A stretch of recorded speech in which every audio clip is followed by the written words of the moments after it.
Funny chemist. You know what else is funny? The idea that someone could take chopsticks and shove it up your ass and spread it apart and eat tofu out of your booty hole. That's funny. What the fuck? Like, that is what a start! What a start! That is what you get. Yep, this is. No, it's like we don't really have to do intros anymore because Jacob's random commentary is the intro, really.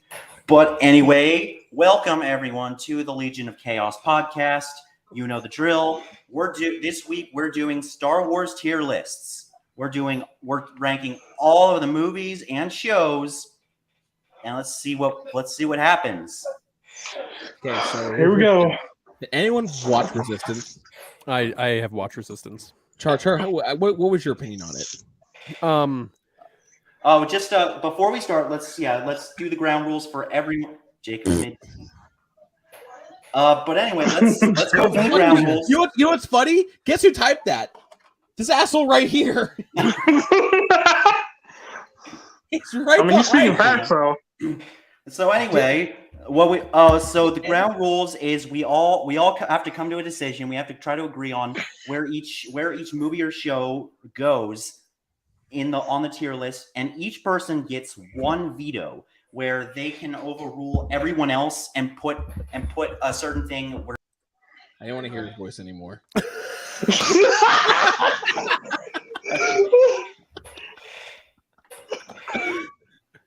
It never gets old.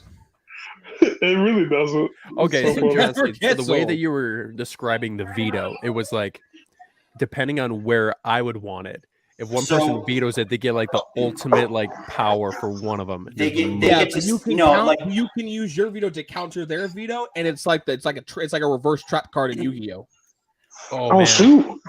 It's like theoretically, might as well just change my name to veto. Mandalorian is F tier, but you think it's an S tier thing. You can veto me, but I can counter your veto. So okay, we had to do this. Biased towards something. Did this last week. Hit him with that counter Pokemon attack fighting move. Exactly, dude. Yeah. Yeah, we had to do this last week for the first time. Does a veto? That was a lot of fun, though. Yeah, it was. Okay. Like being able to veto, having to veto Civil War as being F tier, and Jacob trying to veto it as S tier. So at least it got into C tier where we can say it's mid because fuck Civil War. First off, Civil War. Fuck Civil War. One of the best Marvel movies. You just one don't of the know worst. No stakes. The stakes are not. Says the guy who thought Morbius was a good movie. You think Morbius is a good movie? I didn't think it was good. I never said once it was good. I saw your comment.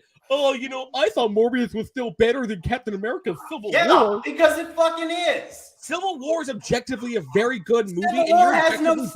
bullshit opinions. No, there's no fucking stakes. Everyone resolves their problems off screen. Dude, I actually wish that I think we should team up. I made a sandpaper than here dead. I could go on it. I could complain about why I hate Civil War for hours. I just want to Please though, I gotta go to bed after this. Foundation of cell towers, and I'm very sleepy. Well, thank you for stopping by, Dr. Dreidel. Oh, it's always good to see a fellow Jew here. Okay, Star Wars Resistance. There's a bunch of Star Wars Resistance on here. I'm assuming that's the different seasons. Well, there's only 2 seasons of Resistance, so there's not really a bunch. There's 2. Yeah, okay. They divide it by seasons. So I don't know if you guys seen Resistance. I asked Chemist and Johnsky before you came in, Jacob. Okay. In my opinion, I think season 1 of Resistance, which is on the right, the blue one, the more blue one, I think that goes in C tier. I think that one is okay. It's a good kickstart, and I think Resistance season 2 goes in B tier. Okay. There's a lot of interesting stuff that happens in that show. I know that it gets a bad rap just because of its appearance and what it has that is involved with it. It's a really good show for only having 2 seasons. I heard good things about it from Grandmaster Nick. He watched it and he said he really likes it. I don't even know when it takes place in the canon. Like when is it takes during the sequel time. So season 1 takes place right before The Force Awakens, and season 2 begins 6 months prior to the Rise of Skywalker. Oh, okay. So it's new trilogy stuff. Okay.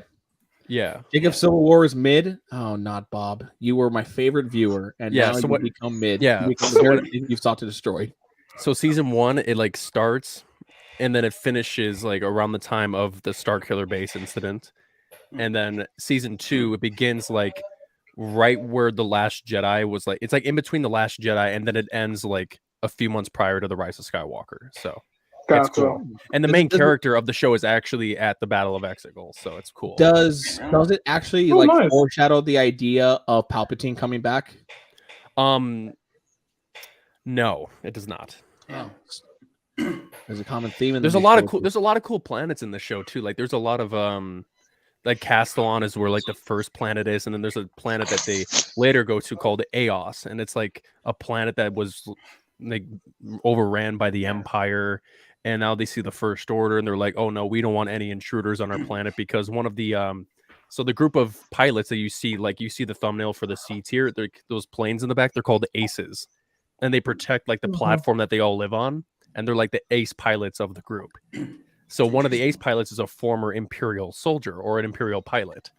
And one time he goes there, and then like the locals are like super concerned because he's wearing like painted over Imperial pilot armor. And it's like, it's cool. The show is very interesting. So you tell me I got to take a look at it, because I saw the art style and I was thrown off by it. I don't know. I kind of like the whole Bad Batch clone. Hey, that's what people said about BDSP. That's what people said about Brilliant Diamond Shining Pearl.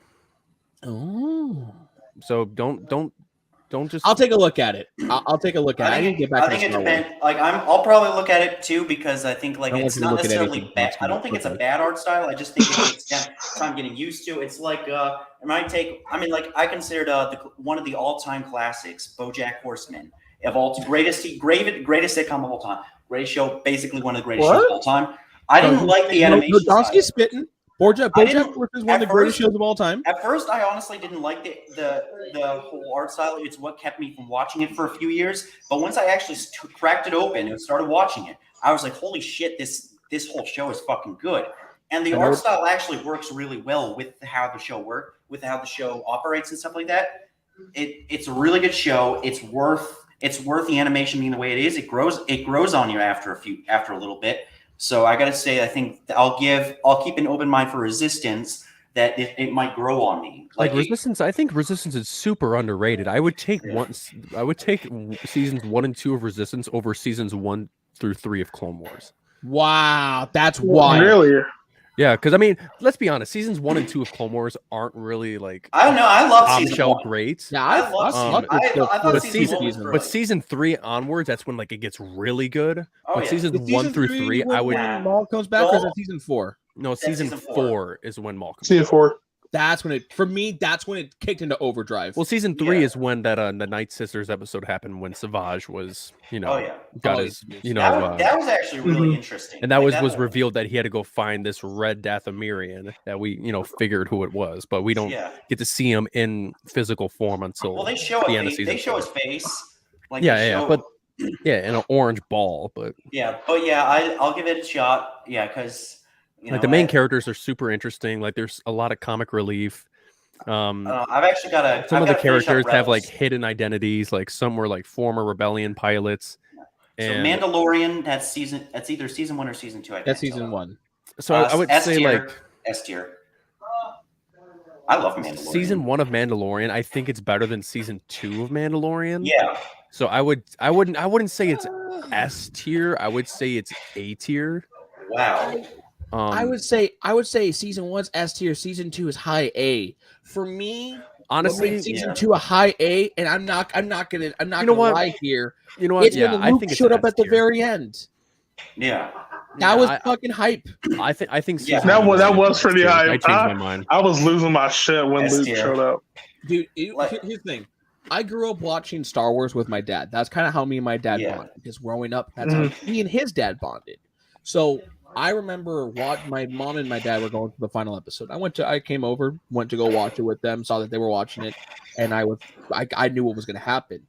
And I tell you, I watched a man almost in his 50s look like an actual child as he saw with glee, as he saw a black glove come up and a green lightsaber. He started freaking out. He's like, "It's Luke, it's Luke, it's Luke, it's Luke."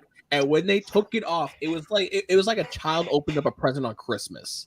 I loved it, dude. I fucking loved when Luke showed up. That was some hype shit. Yeah, I agree. I thought that was amazing.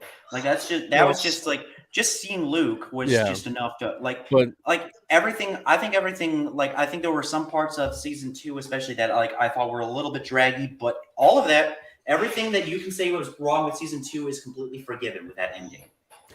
I mean, you can't really say one season is good because of one moment. You know what I mean? Well, no. The Lizard Lady, you weren't like, oh, I love Lizard Lady. I think season 2 was still good. It's just that there were some areas that were kind of that dragged on. And what I'm saying is that those moments. What was the overall story of season 2? It was Boba Fett. Season 2 was delivering Grogu to a Jedi. Yeah, with Ahsoka. I thought when Ahsoka showed up, that was great. I loved that episode, and I loved it when Bo-Katan showed up too. Bo-Katan. Oh yeah, Bo-Katan, that was great. Mm-hmm. I also thought it was really. Are we going to pass on the one character that's one of these people that one of the people in this entire group is obsessed over? Thawne. He's at the very bottom. There was an episode. There was a moment. There was an episode. Oh yeah. Well, he does kind of come back in season 1, but yeah, the Boba Fett episode. Yeah. Yeah. No, Boba Fett. We actually saw that it was Boba Fett. Yeah, the one that at the time when people complain about one of the Boba Fett shows being a Mandalorian episode, but at the same time, the Mandalorian season 2, episode 6 was the Boba Fett show. Yeah, it makes sense. Yeah. I thought that was funny. Clone Wars season 1. What are we thinking? That's season 5. That's season 5. That's S tier. My favorite arc is actually that when Obi-Wan was wearing those. I thought that was phenomenal. So. Yeah, I'd say that's S tier because I can't read. There you go. That's better. There's a season 1. That is season 1 or something. That's season 1. That's season 2. Then the next one is the movie. That's the movie. That was bad. I don't care what anyone says. That was a bad movie. And then I thought it was okay. And then the one with Maul on the far right, that's season 4. And then the one with Chewie is season 3. No, I thought that was season 6. I wish they would have put these in order. No, because the very last arc, because on my podcast we're covering all the Clone Wars arcs. At the very last arc of season 3 that we just finished up, Chewbacca shows up. So. Wait, which one is season 6? Season 6, that is the one with that's the one that has the Bad Batch and stuff, right? It has the Bad Batch. That's season 7. Well, no, season 6 it's like Yoda like going off on his own. Yeah. Isn't that when he what's the one on the left of A New Hope? A New Hope? On the top on the far right. That season 3. That's season 3. Okay, so wait, then wouldn't Chewie be? Wait, when did Chewie show up? Did he So go season 1. Yeah, let's put them in order. Season 2. I didn't make this list. Season 3. Then season 5. We'll put the movie over here. Season 6. That's season 3. Season 3. That's Why season 3. That's season 6. This is 3 right here because of because I mean Chewbacca does show up at the end of season 3, so it's kind of confusing. So then season 4 is one with Maul right at the bottom. Mm-hmm. So put that up there, and then you get season 7 Clone Wars right there, right next to Solo.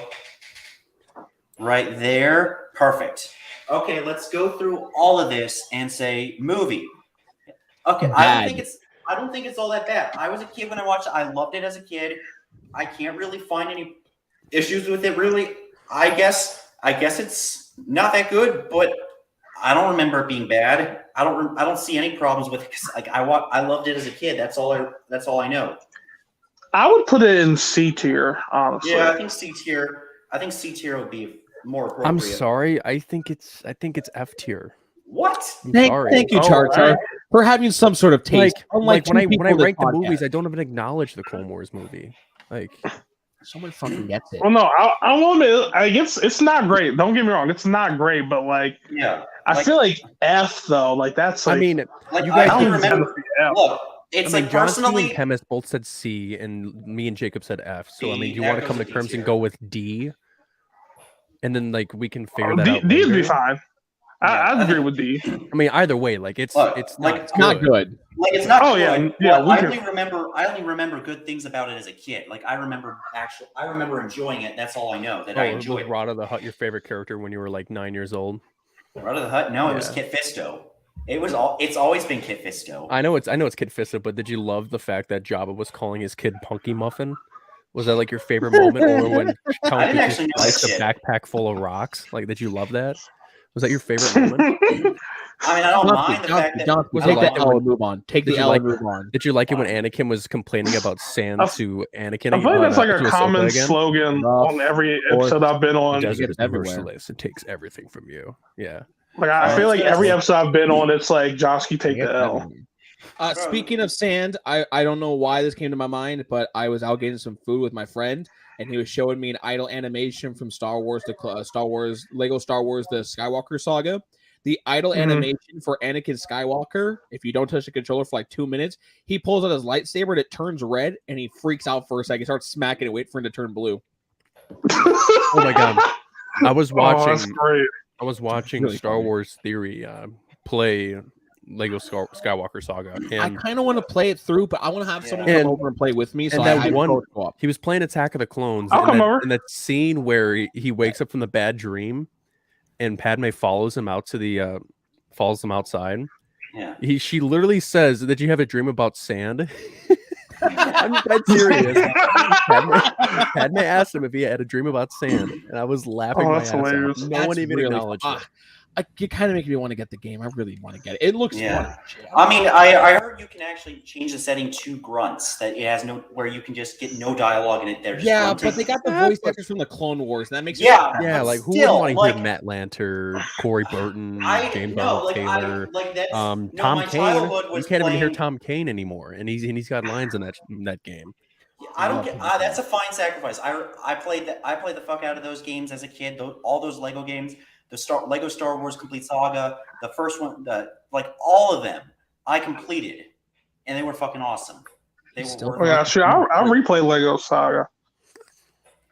Okay. I actually have it on my Series S. I Okay, still so have a good season time. Char one- Char, anyways- you have a Series S, and yet you haven't added me. That's crazy, dude.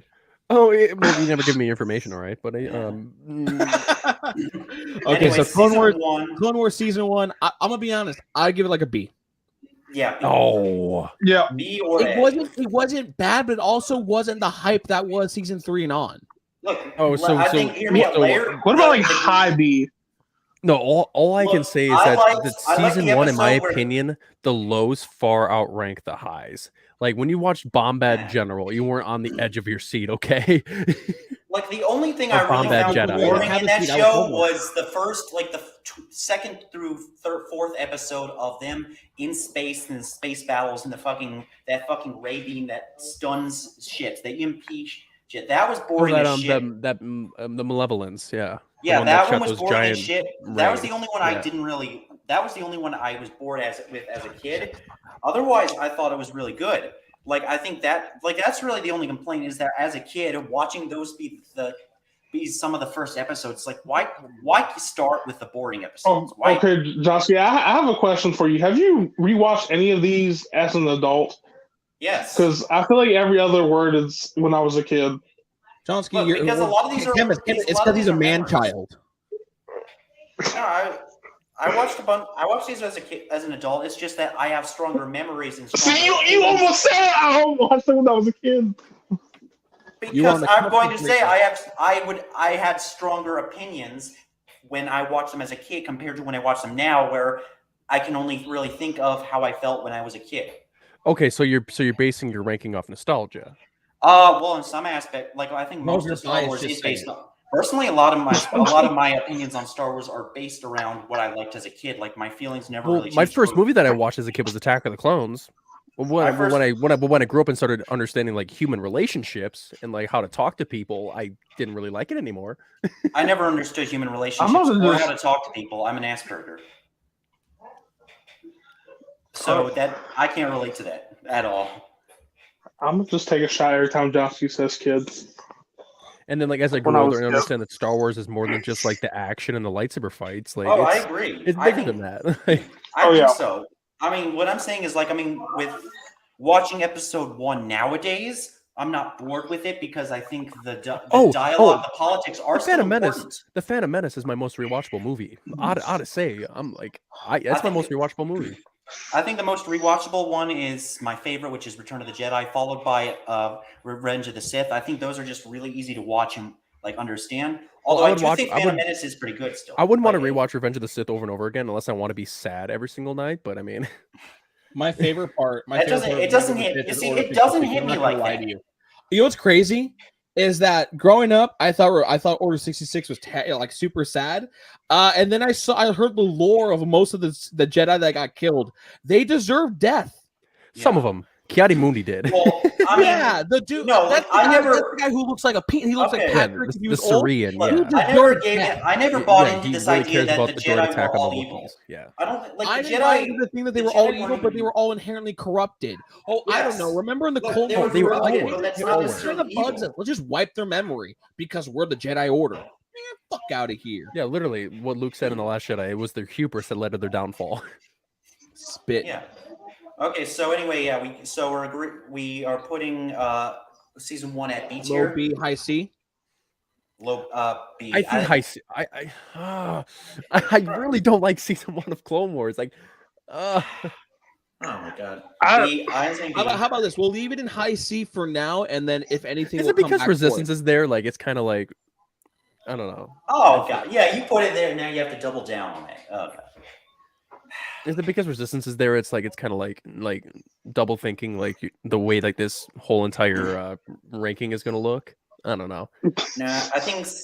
Okay, that's good. I'll leave it there. I'm fine with that. Season 2.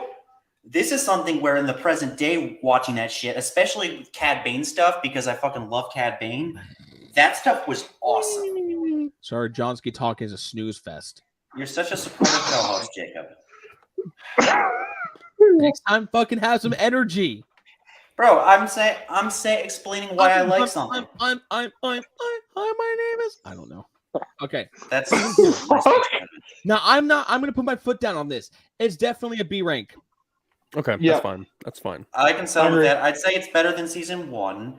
The story is pretty good, I think.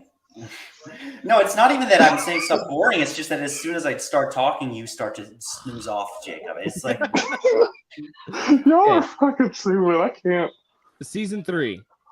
Now this is when season 3. I think it's high B. I think it's high B. I think it goes above Resistance season 2. I actually like season 2 more than I like season 3. But I can actually see where you're coming from. But think about the arcs that are in season 3. You have Mortis. You have the Citadel. You have Citadel. Honestly, I think the Citadel. Like, I don't mind the Citadel. Like, it's not one of my favorites. What season had the retcon of midichlorians? I don't know. Yoda talked to Qui-Gon Jinn's ghost, and they were talking about midichlorians, and they were like, "Oh, that's just a way for us to explain to children how the Force works. But it's not a real thing." That's my favorite episode. There's something. That might be in a later season. Yeah. Because the only time I recall him talking to Qui-Gon was when he went to go visit Dagobah in season 6. Yeah, I was gonna say most of like Yoda's like interactions with Qui-Gon was like season 6. Like just like most of Yoda by himself. Yeah. Like Obi-Wan has more conversations. Who is not Bob? Goodness gracious. Obi-Wan has more confrontations with Qui-Gon than Yoda does in the earlier seasons than late. Yeah. But, yeah, I don't know when that happens. But yeah, I would say season 3 is above Resistance season 2. I think in my opinion, I'm not a big fan of the first 3 seasons of Clone Wars. I think season 3 is okay, but everything after season 3 just hits. Interesting. Season 4, I think it's an A. 4, yeah, I agree with you. I think it's A. Season 5, S tier. Season 5, I think it's S. S tier. In my opinion, I don't know if you want to veto that. No, I agree. That was fire, dude. That's the one with Obi-Wan's losing his girl, right? That's my favorite arc. It's that one that hit, dude. That's when people think Obi-Wan is not a good character. I've heard people say that Obi-Wan's boring or that he's not a good character. I tell them to watch that. Like, you cannot go through that arc and think Obi-Wan's mid after that. Like, that's wild. Oh, I mean, he gets amazing treatment in that. Like season 5, like that's my favorite arc too. It's like literally Satine gets killed by Maul. Maul takes over Mandalore, and then Savage and Maul take on Palpatine. Like, And it's Savage dies, and that Oh, arc that is was just, such a good and that's fight when too. Pre Vizsla gets killed too by Maul. Like, there's so much happening in that. Oh yeah, that was it was phenomenal, and I think like the arc afterwards with Ahsoka was heavily slept on because it's actually fucking dope seeing Ahsoka on the run. Yeah. So Oh, no that was matter a great arc. how much hate it gets for Bean in season 5, the D Squad arc, fire. I'm neutral with that. I don't mind it. I think Gaston. it's like I'm new. Like I don't dislike it, but I'm not like thrilled by it. Season 6. Season 6, I think it's B tier. B tier, yeah. Like Honestly. I did not really care for the whole Mace Windu. I think it goes. Jar I think it Jar goes. thing. Honestly, I think it goes under season 3. Like Well, I feel like with season 6 it's kind of hard just because like it was kind of cut off like so like abruptly. It's so But there was abruptly. really good moments. Like, you when had you come off the the- cusp of pure greatness that is season 5, you slump. Yeah. Okay, the final season. Clone Wars tier. season 7 A tier. high. I think it's above season 4. I think so. I think it's a high 8 for the ending alone. Yeah. Like, I think it's the fact that like Ahsoka felt that something was going on, and then when she has that headache, you can hear Anakin's voice from episode 3, not the voice actor for the TV show, but you actually heard the movie, and you knew exactly what was going on. No, that actually was Matt Lanter doing that voice. He sounded just like Anakin from the movie. Yeah, and that's why they use his voice for the Lego Star Wars game. Like, it's wow, so he sounded just identical. like I need to actually check. wild. I don't believe you, Char. Like I've known you for a long time. No. I'm dead serious. I It is Matt I need to Lanter. look for myself. Did you remember when he was showing us all of his autographs? He knows more about Star Wars than I do. I'm sorry. Oh yes. Char's an expert at this. This is kind of his thing. His name is Char for a reason. Yeah. Still love the name, dude. I miss Jar Jar. No, like, he knows his Shout out shit. to Like, Jar Jar Binks, the best character in all of Star Wars. Look, Lusa doesn't know that. Lusa like I doesn't told know you, like I have and I told you that I have a bunch of friends from that. TikTok Shut and up, stuff Dog. Jar Jar Binks are that know Star Wars. I meant they know. They know their shit. Also, hi, Jacob.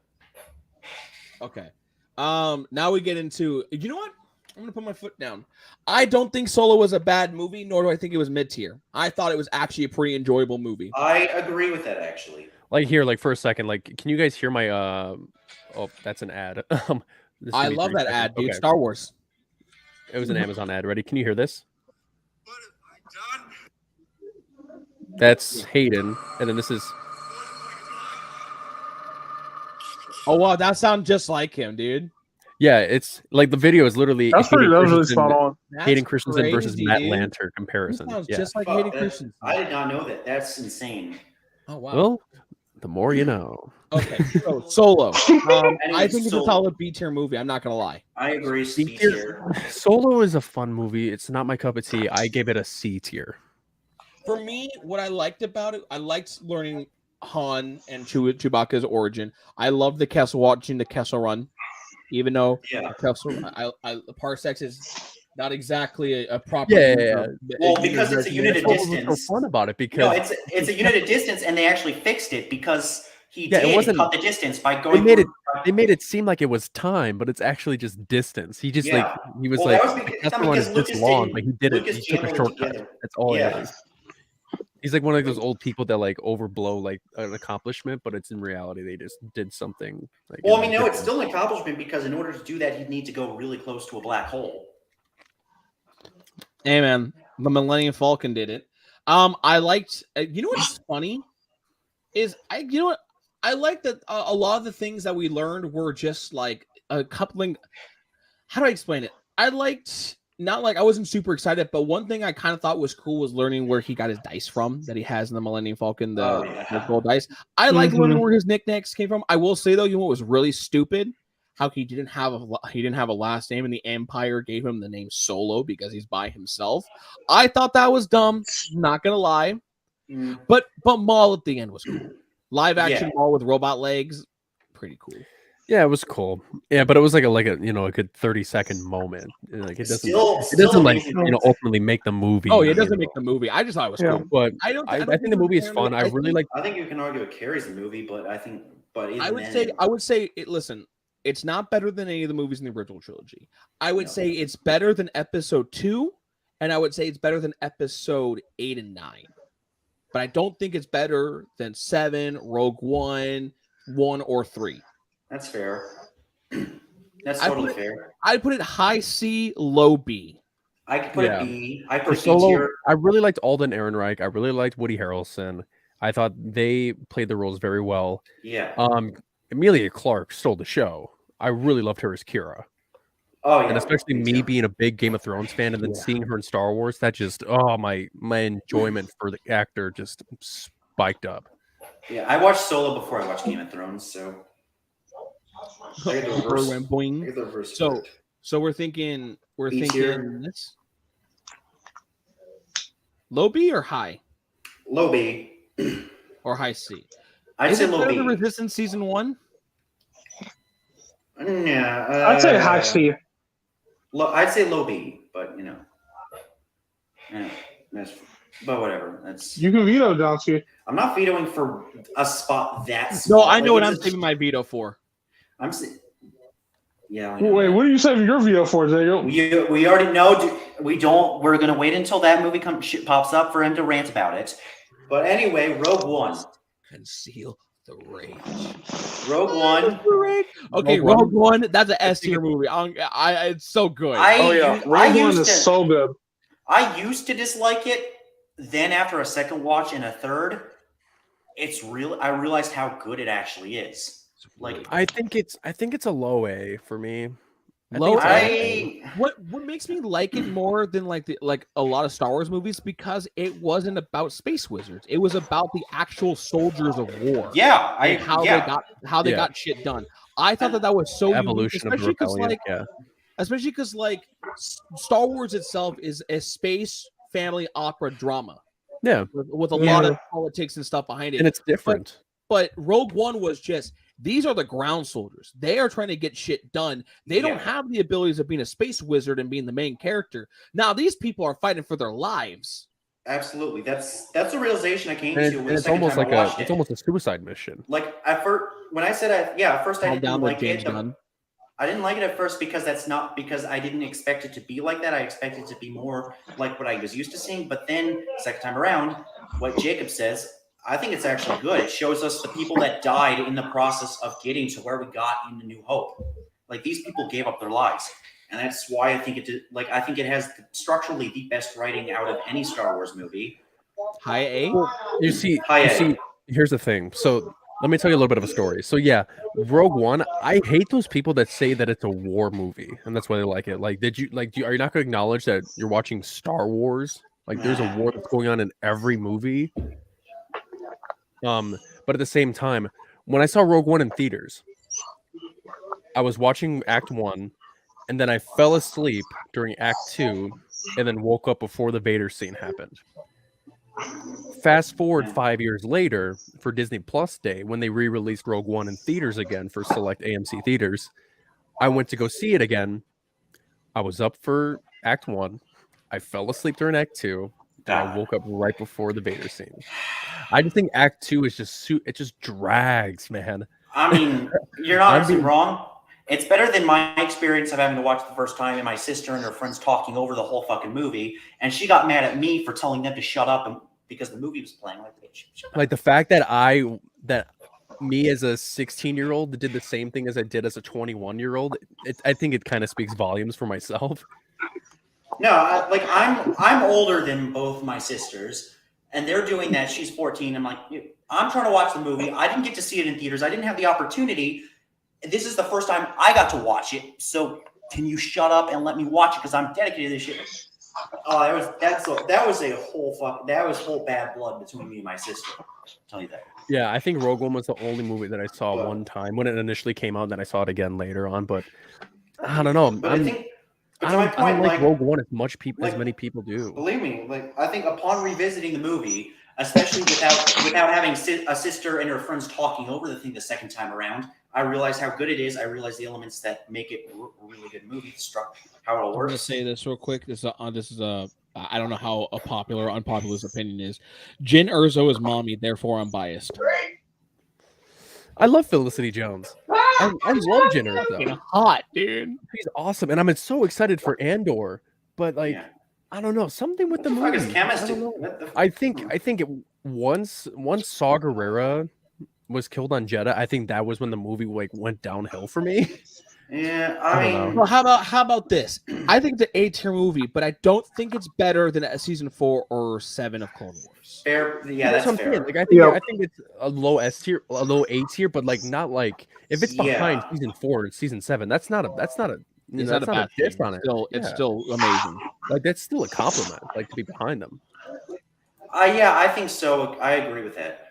Force Awakens, B tier. I'm giving it a B tier. I think it was good. I'm going B tier as well. I give it like a low A, high B. Yeah. So you want to go high B? Chemist, That's how about fair. you? I think, in my opinion, I think the movie was. I think they played it very safe with a lot of the stuff that was going on in the movie.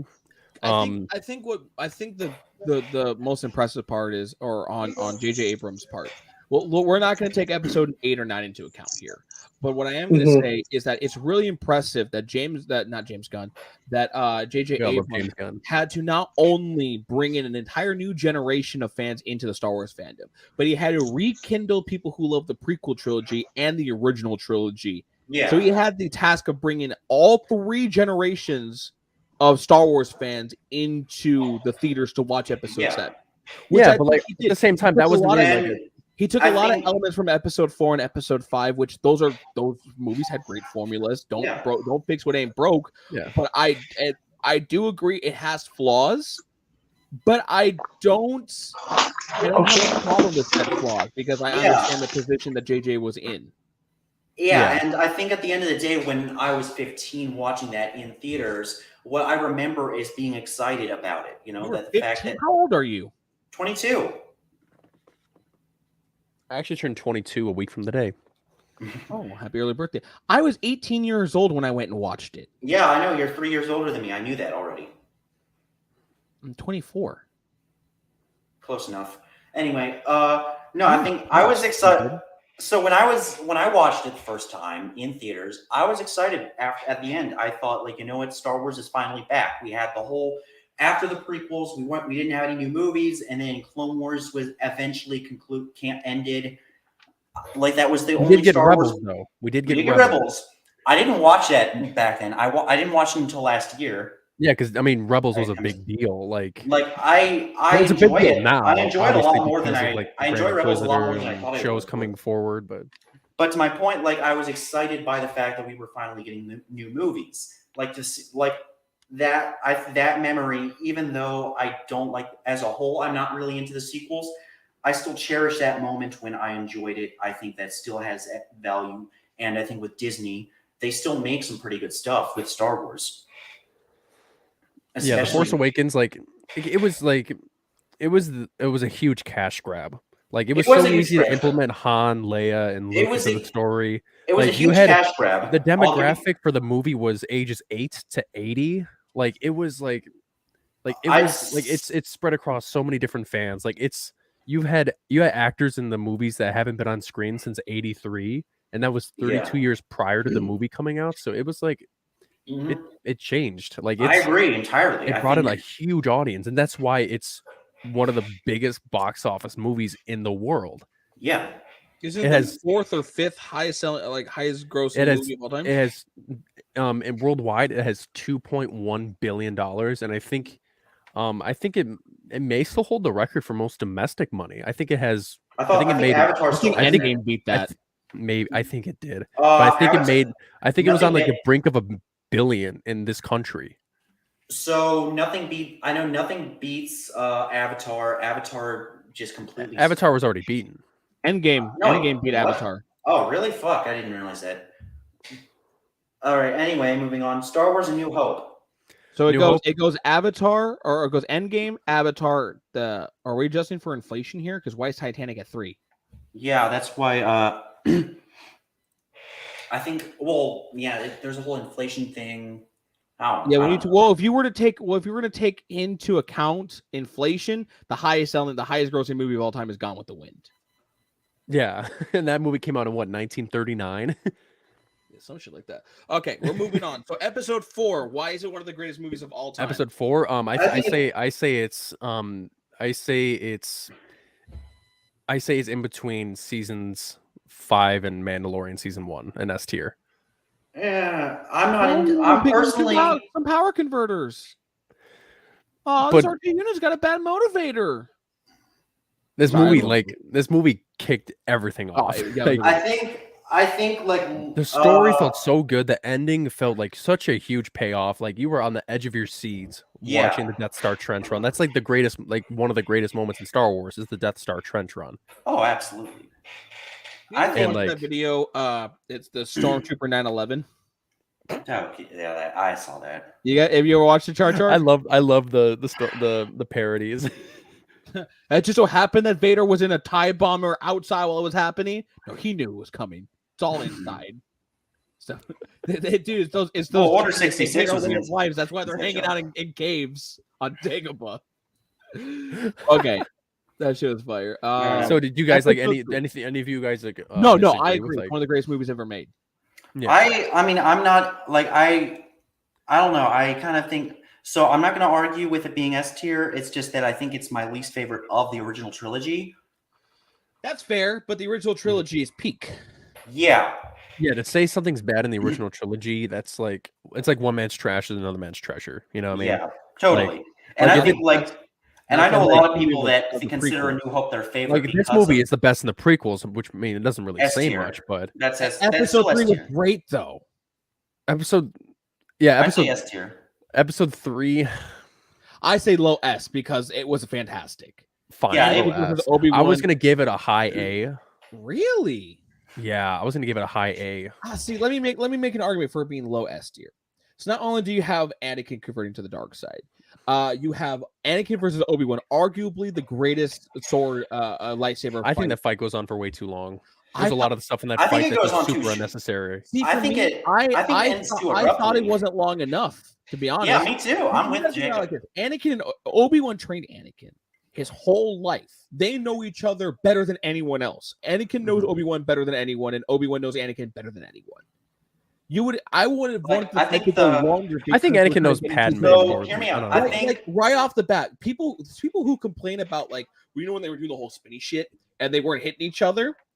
I thought that was brilliant, and a lot of people were Those like, are "What trick do you mean skills. by Those are that?" trick shots. I The can reason- No. Like Here's the I thing, agree with you. think It's cool great. and like it reflects their characters and like what they were mainly doing because, as like Jedi. they both fight very me out. they both fight in a very similar fashion.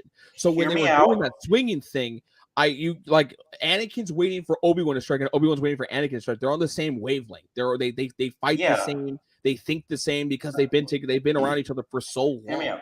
Here's why I think this is why it's brilliant. Because out of every fight I've seen in any form of media, the only one to match that energy as the Revenge of the Sith is Kakashi versus Obito in Shippuden during the War arc. That was the same energy, and that's the only thing that's ever matched that level of energy of Anakin versus Obi-Wan. And I think like that, you see that fight, Kakashi versus Obito, like how they're breaking up into taijutsu. You see reflections of how they trained as kids, how they grew up together. how they grew up together. It's just god tier poetic, and I think for the same reason why Anakin versus Obi-Wan is. So that's like it goes S tier, and I think I'm gonna go medium S, like middle S tier, so that it averages out to S minus, low S.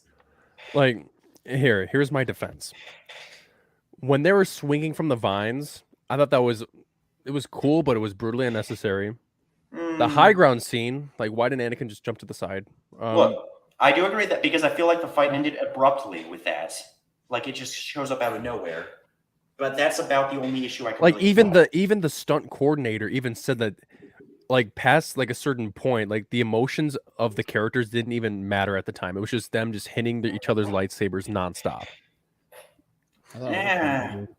I thought. I don't know. I think it ended in a bang. Like they were That's like what- fighting on like a tight pole and they were like showing off their Let's- balance. And Let's the next let's thing you bring know in a is third party. Michael, what do you think about Anakin versus Obi-Wan? Was it going on too long? but like here's the thing, it's a movie, not a fight. We're ranking. Yeah, how about the movie of Episode 3, Revenge of the Sith? It's cool, like a solid B. You know, A solid B. It's not amazing. It's not bad. It's Like the don't get me best wrong, the movie's prequel. not bad. But there's parts of it that just make me just like, oh, what? I argue that it's a low S high A. I would say The only particular thing I consider to be an issue with that movie is the one character we do not talk about on this podcast because I fucking hate that character. You can come on if you want. Grab the chair. Charnose. Is it We don't talk Master about Windu? No, we don't talk. Worse. I love that though. Hey, yo, that was the best part of episode 3 with all those kids getting Oh, the fucking young murdered. Murdered. You mean Yeah, straight up. absolutely fucking violated. That But was like the best also part. like That was pretty that's The also women. like I know that it was like a funny point, but like did he really have to be a violent murderer? Like Yes. Yeah, it was awesome. Yes. like did he have to be? Like did he No, have to like what's funny there's is too much good in realizing like it's universe funny that how needed they to be like balanced said up. like they called them younglings so that they didn't have the phrase killed children in a movie for children. So- No, but like, did you see? Like, you saw Ewan McGregor in that shot. Like, he's covering his face because he's trying not to laugh because he just could not keep a straight face saying that shit. He thought it was just too Imagine funny. getting paid I millions saw of him dollars to spring killing a piece of younglings. plastic at some children. That sounds fucking awesome. For free. No, he was laughing the fun- because of how like horrible and a how funny fucked up story by sounds. that too. In that scene, when Anakin ignites his lightsaber and the kid like kind of flinches, and Yeah. Hayden Christensen actually said "boo" to the kid when he did that. I'm dead serious. That's what actually happened. He said Nice. "boo," and then the kid flinched. I mean, it's genius though. It worked, and I think this shot actually works really well by his flinch. I will say No, though, but, I like- kind of wish I saw some kids get fucked up, dude. That'd be Honestly, really funny. If think I the saw biggest- a tauntaun getting cut open, why can't I see a kid? Yeah, fair point. And we do see people lose their hands on the regular in Star Wars. I want to see a Yeah. kid lose his head. but I think my greatest like low for Revenge of the Sith is the slightest bit of Kenneth's common phone sense. died. The His slightest phone bit of died. the slightest bit of common sense would have foiled all of Palpatine's plans. Like let's be brutally honest. Yeah, you're not wrong here. I think, Like yeah, like literally like when Mace Windu says, "I sense a plot to destroy the Jedi. The dark side of the Force surrounds the no, it's Chancellor." like that Like, moment. can you it not put felt two like- and two together? Like, it did you have feels to like- wait? It feels like since they were in the same room together, it feels like they could have just stopped this whole thing. And You know during that who, moment. you know what else you know what else to piggyback off your thing? You know why Palpatine's plan worked? Because dumbass Mace Windu was allowed to fucking do things. That stupid motherfucker let Palpatine get away with everything. He Yeah, treated that's true. Anakin like such utter dog shit that a little bit of nice treatment, like Mace Windu treated Anakin like absolute dog shit. Yeah. The first moment Palpatine's like, "You're kind of cool, Anakin." Anakin's like, "Oh God, please take care of me. Tell me everything. I will betray the Jedi Order." I mean, look, with a little bit of kindness. So that goes without saying. I do like Anakin. I still think Anakin is entirely at fault for his own actions, but I can give him some sympathy and understanding as to why he would feel that way, because I see that the Jedi were basically screwing him over. They didn't give him the rank of master, even though we can see in Clone Wars he had to do all their shit for him. We see Yoda get off his ass one time at the very beginning, and then he does nothing up until season 6, which is just on a spiritual mission to go find enlightenment or whatever that fuck that is. Shout out to the best character in all of Star Wars, Yaddle, and her getting assassinated between episode 1 and 2. Like I think so I can, as I said, like he's an adult. He's entirely responsible for his actions, even if no matter how much mental trauma he went through, no matter how much the Jedi screwed him over. It's just Anakin was always going like my buddy pointed out, Anakin was always going to turn evil. Yeah, There was too much power on the light side. The Jedi Council and the light side had too much power. There needs to be balance within the universe. That's why the Force doesn't discriminate. It doesn't matter if you're good or evil. There needs to be the dark side and the light side coming together. That's perfect balance. Yeah, and also like so two things. Like one, why didn't they just call a vote of no confidence against Palpatine? Like use the system against him. Like this was before he even made the Empire. Like use the system against him, and if he's defending himself and then he's fighting for a term for no good reason. Well, I mean, technically, I mean, If the war is over, then why is he still here? Like, well, that's what they were literally doing. Like they were trying to forcibly right now. extract him. Okay. and also, I hated the treatment for Padme. Like she was in episode 2, she was actually like in the All the more war. Like, reason I episodes hate 1 her. and 2, she was fighting in the war. She was actually doing something. In episode 3, she was just pregnant and there. Yeah, that's why I I'm dead hate her serious. so much. Like, I don't like her role character. in episode 3 was I love Padme, but like her role in episode 3 was just think I'm a little biased because I can't stand Padme. Yeah, Thank I love God Padme. somebody understands. I love Padme. She's my all-time least favorite Star Wars I'm more of a character. Leia kind of guy. I don't have COVID anymore, so I have my taste buds back. It's okay to not like. It's okay. I hate Padme too. I mean, Char already knows that. Char Yeah, but Johnsky, you hate a lot of things for no good reason. So I don't take you like I don't take what you say. Okay, what do I hate for no good reason? Civil War. That movie is fucking dog shit. That movie is dog shit. There are no fucking stakes. Everything gets resolved instantly because none of the fucking teams have any hard feelings towards each other. We just get Iron Man and Captain America hating each other. But that was already known before the movie that they don't like each other. Yeah, everything that he has came out of a bottle. I don't know, but shut the fuck up. Damian Wayne, you Most hate him for no reason. Fuck Damian Wayne. Fuck that brat. Anyway, I have some problems with Revenge of the Sith, but I can agree that it is a great Star Wars movie. So I put it as low. I put it middle S because you put it low S and Char put it high A, so it averages out to low S. I don't know. High A is fine. That was fine. Whatever. After what he pointed out, yeah, I think out of all the prequels, it's my favorite. Yeah. Yeah. I think it's everyone's. The second worst Star Wars movie of all time. F tier. F tier. I'm not going to argue with that. Yeah, not just the men, but I've had discussions children. with people. I've had discussions with people where there were Rise attacked Skywalker with their F-tier. favorite movie. It was their favorite movie. I was just pointing out, I think the movie. it's valid. George It's Lucas. totally valid. George Lucas said that that movie is supposed to be a romance movie, and that movie is every single flaw of what a romance movie should be. Yeah, but at the same time, I think some it of is the the most cringy dialogue. forced romance story. They only like each other because not because like they have a connection. It's just because they're simply physically attracted to each other. That's So it. Not even that. Hear me out. I'm going to say something. They have no emotional Anakin was connection. simping for a 14-year-old. And like what's crazy is the whole time Padme is like, "Hey, Anakin's super creepy. Can I get a new Jedi?" And they're like, "Yeah, we'll get on it." And then she's like, Hear me out. Let me clear. I think some of the dialogue, the I don't like saying stuff is. I want to hear it, dude. That's two. Fuck you. Anyway, no, I think it's actually kind of brilliant in the context of the movie because Anakin was literally in a fucking monastery for all his life. He wouldn't know how to talk to girls. So the fact that he's which is kind of funny because literally 2 years later, or like a year later in the Zygerian arc in Clone Wars, he's like a master at flirting now. Because he was with Padme, and I don't you make the brightest stars seem good. Personally, having been in a relationship with a woman who is 5 years older than me, like I don't see a problem with their relationship. You know what's weird though? It's because in the Phantom Menace, this was after like he left his mom. I mean, they didn't know each other. Padme was like his caretaker. Yeah, but I mean, and then a movie later, now they're in a romantic relationship. Dude, could you say that Padme grew Anakin? No.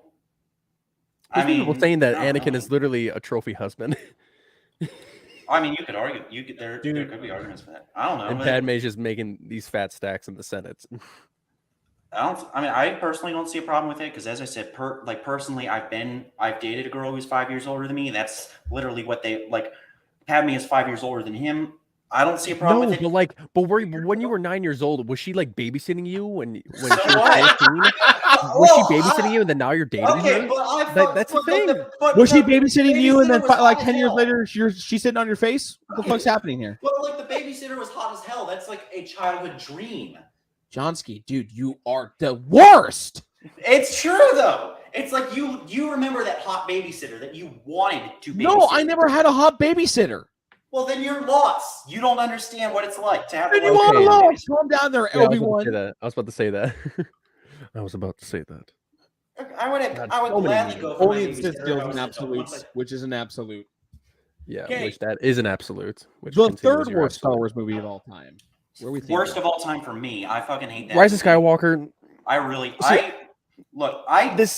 Here's the thing, guys.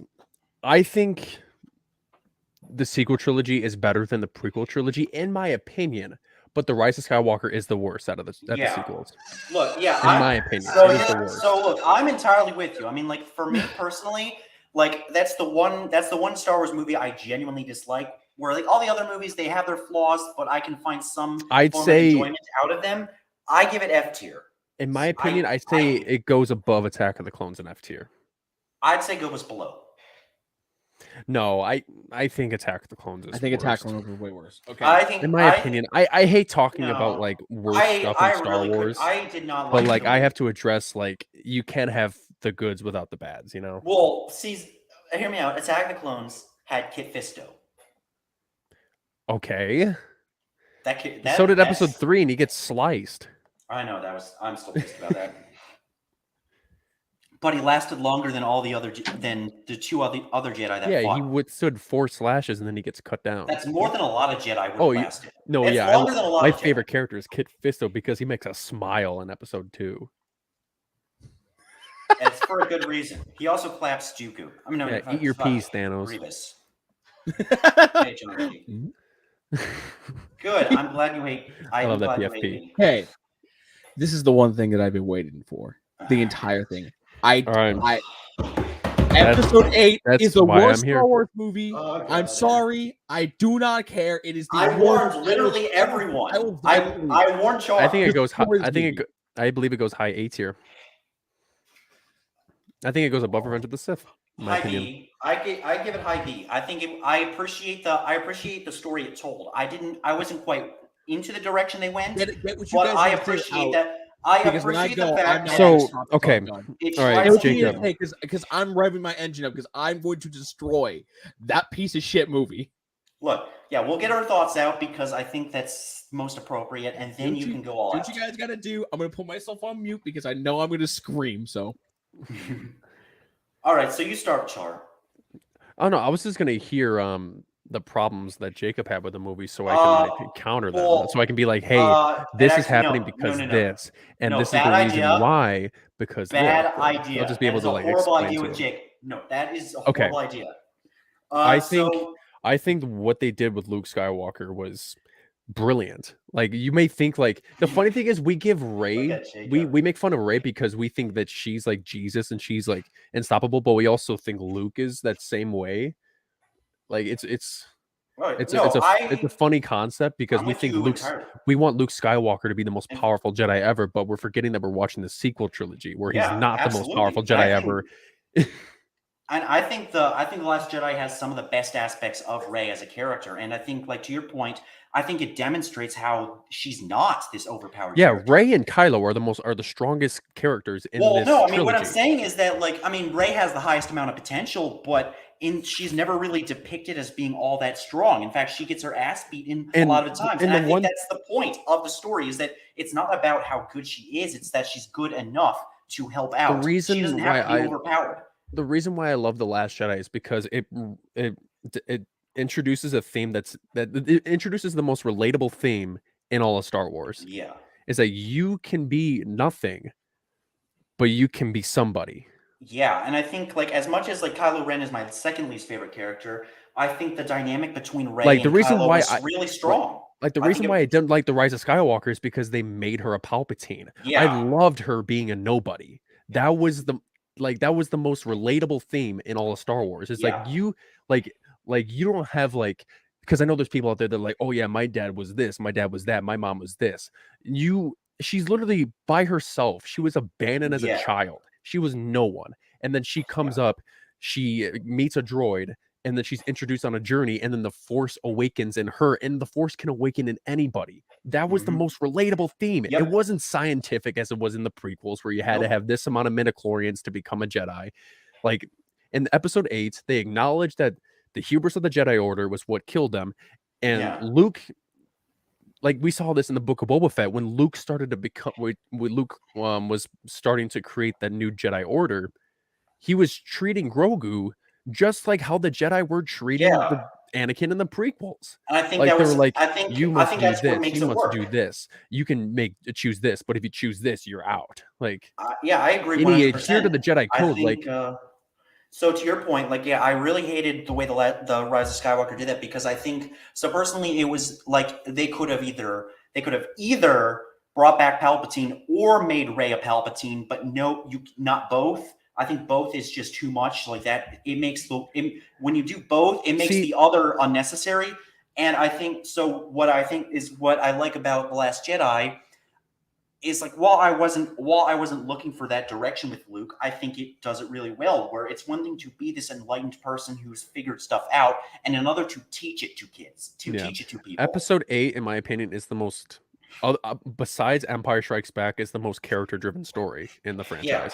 And as I pointed out, I think that space battle in the beginning is the most character-driven space battle in all of Star Wars. Oh, absolutely! I think like characters. Every single character has a role in that space battle. Like every character Rose is doing something. Finn's doing something. Finn is being a selfish asshole. He's like, "Yeah, I got to go save Rey," and then he's abandoning the fleet. And then Rose sets him straight.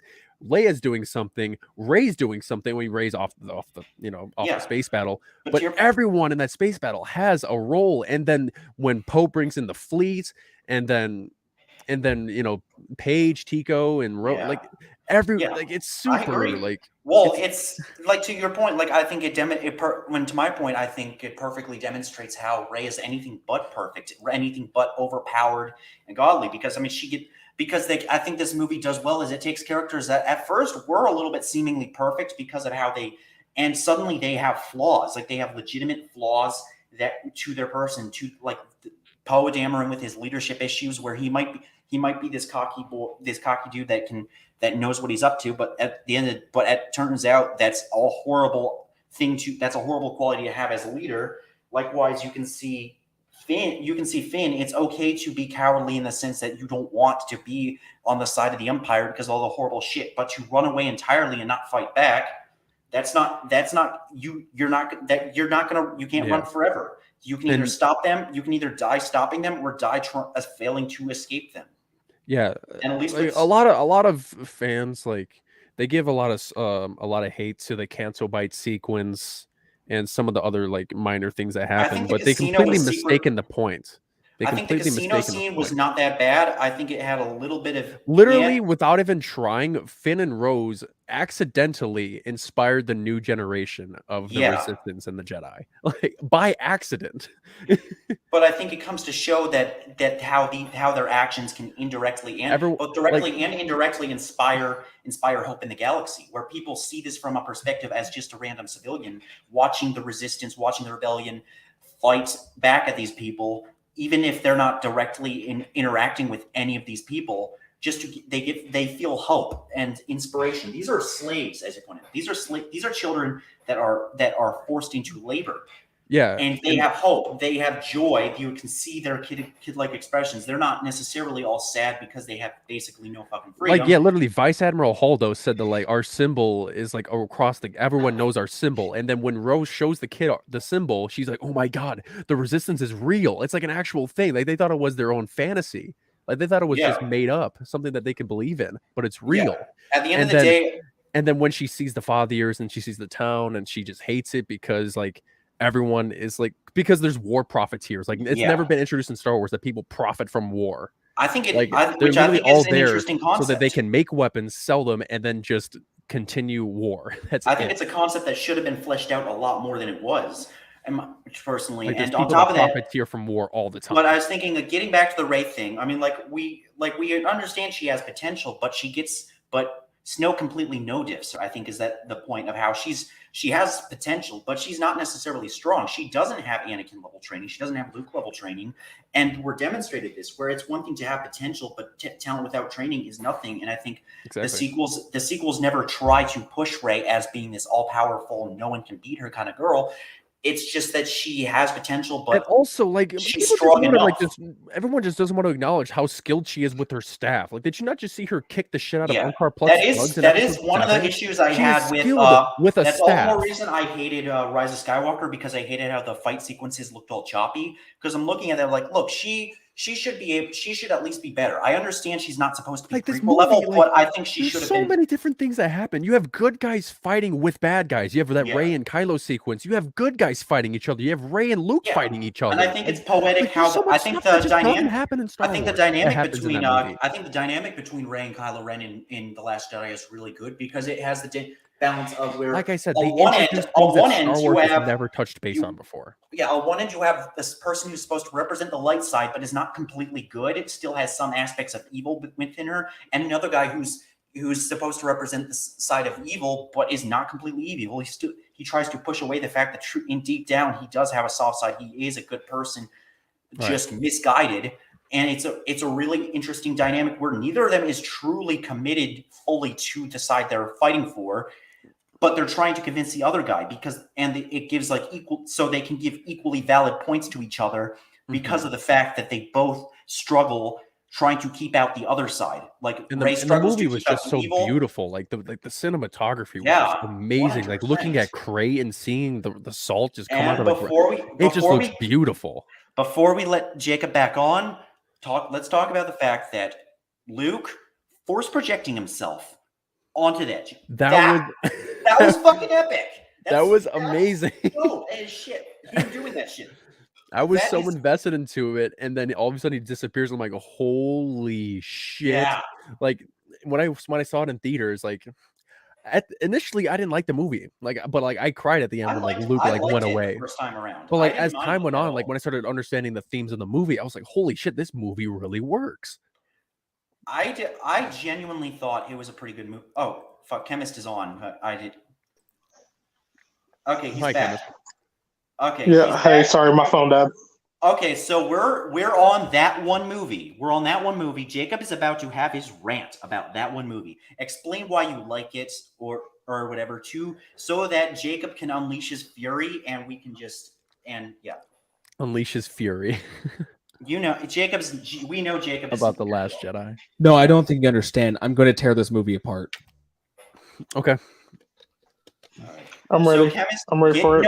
Get some good thoughts about the movie. What do you like about the movie? Just before we let Jacob go all out. We're about to unleash the rumbling here. I don't know. I won't let Jacob tear this movie down. Not on my watch. Look. It's a top 5 movie in my opinion, and it's under the original trilogy. Look, we will give. We are going to give Jacob a chance to say all of his thoughts because we've been talking without him being able to interrupt us. So we're not going to interrupt him. We're going to let him get all of his thoughts out and all of that. And we can agree to disagree at the end because which I'm expecting. Because Chemist, if you got any final thoughts, speak now or forever hold. Yeah, Chemist, go ahead. I'll say I kind of just want to hear Jacob's thoughts for this. Honestly, I'm just ready. Fine, but okay. Beforehand, how do each of us rank this? So I do B tier. Char, you said A. Oh damn, he's Chemist. How do you rank this movie in the tier list? Honestly, The Last Jedi, I was not a fan. I remember the first time I watched it, because I watched it in theaters, I had pre-ordered a ticket. I was very excited initially, and I just remember leaving the theater just filled with so much disappointment. That's fine. And you don't have to like the movie. I understand if you don't like it. I can see why people don't like it. I personally liked it. I feel like it was overhated though. I will admit that. Yeah. I think some people. Yeah. All right. But I just didn't like it. I'd probably put it I'm probably gonna put D or F. All right, look, that's fine. And Char, are you ready, Char? He's on his phone. I don't know if he's ready. Did you see my message, Johnsy? Yeah, I saw it. I didn't see that. Okay, I said I wanted to use my veto to put episode 3 in S tier. S tier. Okay. Just so we're clear. Yeah. Are you ready, Char? What's up? Are you ready, I'm Char? Sorry, I was on the phone. We were doing. So he didn't like The Last Jedi, but we're all doing our personal ratings before we let Jacob go on. Okay. And he's also going to be. I'm not saying the movie is S tier. I'm saying that it is a high A. I think it's high B. Apparently that's just overblown. But I mean, I'm ready to hear Jacob's point. Chemist, I love you, Jacob. But I mean, hey, we can agree to disagree on this movie. I like it. You might hate it, but I'm ready to hear your part. All right, Jacob. Time to unleash the rumbling. The rumbling has started. Okay, first off, you've already angered me by comparing me to Attack on Titan. Second, I'm going to list the positives. While they are rare and very far in between, there are some positives. I do think I'm going to open up my mug. That's a good thing. That's a good thing. The people that do hate the movie, they just are reluctant to give any positives. That's a good thing. I did like the whole idea of a moral gray area, the idea of people profiteering off of the Star Wars. I thought that was really great. I did like that's the Star Wars. Yeah. I really liked the idea of Rey being a nobody. I'm pissed that in episode 9 they ruined that with the idea that a man who looks like an actual scrotum raped someone, had a child, and that person ran away and still got involved with the Palpatines bullshit. Well, actually, no, that's not the case. He cloned himself, but his clone was not Force sensitive. So when he when he met someone, their kid was Force sensitive. Yeah, and that's why Palpatine wanted her because so he made a clone of himself and then went out and banged. The clone went out and banged someone. Yeah, that makes it worse. Somehow. Yeah, I think that's in a way. Yeah, well, I guess it's confusing as shit. But that's it's better than Palpatine. Rise of Skywalker. We've already put that as we're not going to go there. I'm getting my positives because I am going to tear this movie apart. I waited a week for this moment. And Charger, you're right. I warned Char. Well in advance. We are eventually going to have to agree to disagree. Because I think it's probably one of the worst movies in all of cinematic history, and I think it's the worst Star Wars movie. Worst movies. Okay, so it's worse than like what 50 Shades Darker. Yeah, the Emoji Movie. Yeah. Okay. I don't think understand. All right. So just like let's all be quiet for Jacob. Like right off the bat, I'm gonna go point by point throughout the movie. The beginning was absolutely fucking boring. We're supposed to feel something for Rose's sister who dies during the battle because Poe's a fucking idiot. He's overhyped and over fucking says super excited because of his win in the Force Awakens that he gets a bunch of people killed in episode 8. I get that that's the start of his character. But that arc is completely thrown out the window when we get Holdo. Holdo is one of the worst characters they've ever introduced into Star Wars. Not only I get that she's supposed to take over while Leia's recovering. The biggest problem I have is that she doesn't tell anybody about her plan. If they have a plan, tell it. And if you're not going to tell your plan, like she doesn't the whole time, and they're supposed to leave with this big reveal that she's had a plan this whole time, how about fill in that giant plot hole or fill in that giant bullshit that they go through by saying that there's a spy amongst the resistance, that she cannot disclose any information without it being a top advisor of hers? And that way Poe would have to understand, hey, there's someone among us who's feeding information to the First Order. We cannot disclose what our plan is. They'll counterattack us. That would take away almost 40% of the fucking movie. The idea that they took the character arc that Poe Dameron had in the first movie, threw it out the window, gave us a new arc where he's supposed to be this shitty Han Solo, and ruined that character. They ruined him immediately. Holdo's whole thing about her going into hyperspace and just blasting through those ships, that changes the way the Star Wars battle should go out. If a fucking fleet pulls up to you, you should look at me like, hey, do we have a spare ship lying around? Oh, we do? Yeah, launch that into the enemies, and we'll be just fine. They destroyed the idea of a hyperspace, of what hyper jump and hyperspace is. Immediately wild. Let's not even talk about Canto Bight. Canto, I get what they were going for, but the setup for who they were trying to get, they go to this planet, they talk about how there's a master hacker on here. No one in the universe can get into where we need to go without this master hacker, just for them to run into some homeless guy who can apparently do the same exact thing. What a crazy coincidence. That comes out of absolutely nowhere. I did kind of agree with that. I did think that was a little bit weird. I'll give you that. It comes out of absolutely nowhere just for him to betray them. The bringing back of Captain Phasma, for it to go absolutely nowhere after they hyped her up again like they did in the freaking episode 7, went nowhere.